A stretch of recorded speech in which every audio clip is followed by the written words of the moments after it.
বিশ্ব সুন্দরী প্রতিযোগিতা, যে প্রতিযোগিতা যুগের পর যুগ ধরে এখনো কোটি মানুষের আকর্ষণের কেন্দ্রবিন্দুতে রয়েছে। প্রতি বছর এই মঞ্চ থেকেই জন্ম হয় বহু তারকার, যাদের অনেকেই বিশ্ব বিনোদন জগতের দাপটের সঙ্গে আলো ছড়িয়েছেন। কিন্তু এই যাত্রা কি শুধুই নাম আর তারকা খ্যাতির,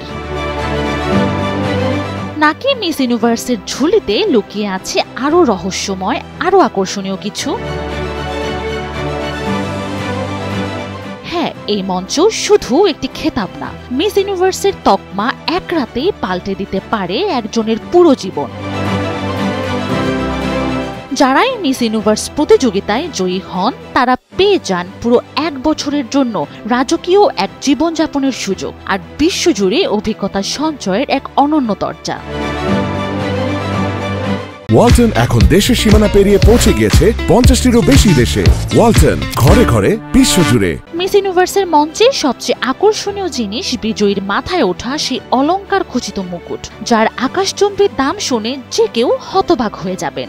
67 কোটি টাকারও বেশি। 2024 সালের এই মুকুট ছিল দুর্লভ সোনালী মুক্তা আর ঝলমলে হীরক খণ্ড খচিত, যা এই মুকুটকে শুধু মূল্যবান নয়, বরং করেছে কিংবদন্তি।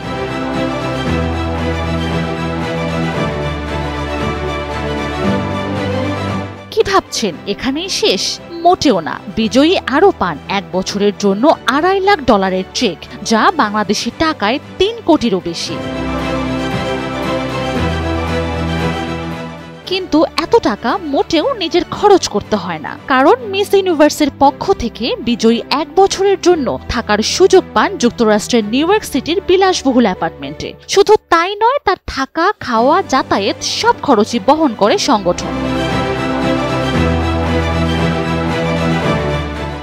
আর যেহেতু তিনি মিস ইউনিভার্স, তাই বিভিন্ন অনুষ্ঠান ও দেশ সফরের সুযোগও পান তিনি। এক্ষেত্রে সাধারণ বিজনেস ক্লাসের উড়োজাহাজ নয়, বিজয়ীকে 1 বছরের জন্য দেওয়া হয় একটি ব্যক্তিগত উড়োজাহাজে ভ্রমণের সুযোগ। সাথে প্রতিটি সফরের হোটেল, খাবার, ফটোশুট, প্রেস মিটিং সবকিছুই দেখভাল করে সংগঠনটি। আবার বিজয়ী চাইলেই যে কোনো কনসার্ট, ফ্যাশন শো, অ্যাওয়ার্ড অনুষ্ঠান, সিনেমার প্রিমিয়ার সব জায়গায় যেতে পারেন, যার সব আয়োজন করে দেয় মিস ইউনিভার্স কর্তৃপক্ষ। এবছর থাইল্যান্ডে বসেছে মিস ইউনিভার্সের 74তম আসর। বাংলাদেশের হয়ে প্রতিনিধিত্ব করছে তানজিয়া জামান মিথিলা। তাই বিশ্বের সবার সাথে বাংলাদেশের মানুষের চোখ এখন মিস ইউনিভার্সের মঞ্চে। মিথিলাকে নিজের দক্ষতা আর স্বপ্নের আলো দিয়ে 67 কোটি টাকার মুকুট মাথায় তুলে নিতে পারবেন 1 বছরের রাজকীয় জীবনযাপনের সুযোগ ছিনিয়ে নিতে। Sanjida Afrin, NTV online.